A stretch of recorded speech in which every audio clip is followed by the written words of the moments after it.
ఒకప్పుడు భూలోకంలో ప్రజలు తీవ్రమైన వ్యాధులతో బాధపడుతున్నారు. వర్షాలు పడడం లేదు, పంటలెండిపోతున్నాయి. చీకటి ఎక్కువగా ఉండి సూర్యకాంతి కనిపించని రోజులొచ్చాయి. ప్రజలు దేవతలను ప్రార్థిస్తూ, మాకు ఆరోగ్యమివ్వండి, మాకు వెలుగివ్వండి అని వేడుకున్నారు. అప్పుడు దేవతలలో ఒకరైన ఇంద్రుడు బ్రహ్మదేవుని దగ్గరకు వెళ్ళి, ప్రభూ, భూమ్మీద ప్రజలు చాలా కష్టాల్లో ఉన్నారు. సూర్యుని శక్తి తగ్గిపోతున్నట్లనిపిస్తోంది. దీనికి పరిష్కారం చెప్పండి అని అడిగాడు. అందుకు బ్రహ్మదేవుడు చిరునవ్వుతో, సూర్యుడు ధర్మానికి ప్రతీక, కాని మనుషులు అతన్ని మరిచిపోతున్నారు. అతన్ని భక్తితో పూజిస్తే మళ్లీ లోకానికి వెలుగు వస్తుంది అని చెప్పాడు. అదే సమయంలో భూలోకంలో యశస్వి అనే రాజు ఉండేవాడు. అతనికి ధర్మరాజు అనే కుమారుడు ఉండేవాడు. ఆ బాలుడు చిన్నప్పటినుంచే సూర్యుని భక్తుడు. ప్రతి ఉదయం తూర్పు దిశగా నిలబడి సూర్యునికి నమస్కరిస్తూ ఉండేవాడు. కాని ఒకరోజు ఆ బాలుడు తీవ్రమైన జ్వరంతో పడిపోయాడు. వైద్యులు ఎంత ప్రయత్నించినా ఫలితం లేకపోయింది.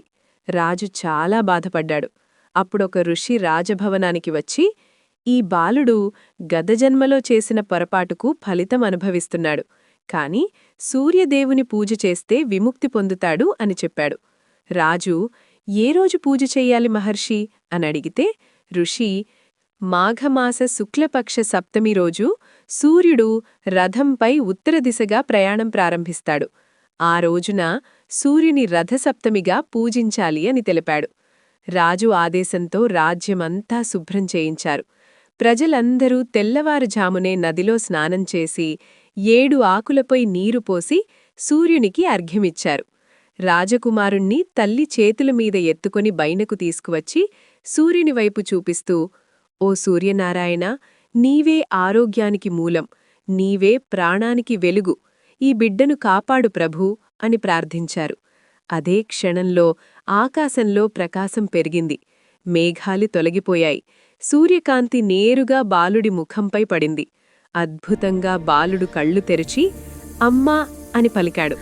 రాజు కన్నీళ్లతో సూర్యునికి నమస్కరించాడు. ఆ రోజునుంచి భూమ్మీద చీకటి తగ్గింది, వ్యాధులు తగ్గాయి, పంటలు పండాయి.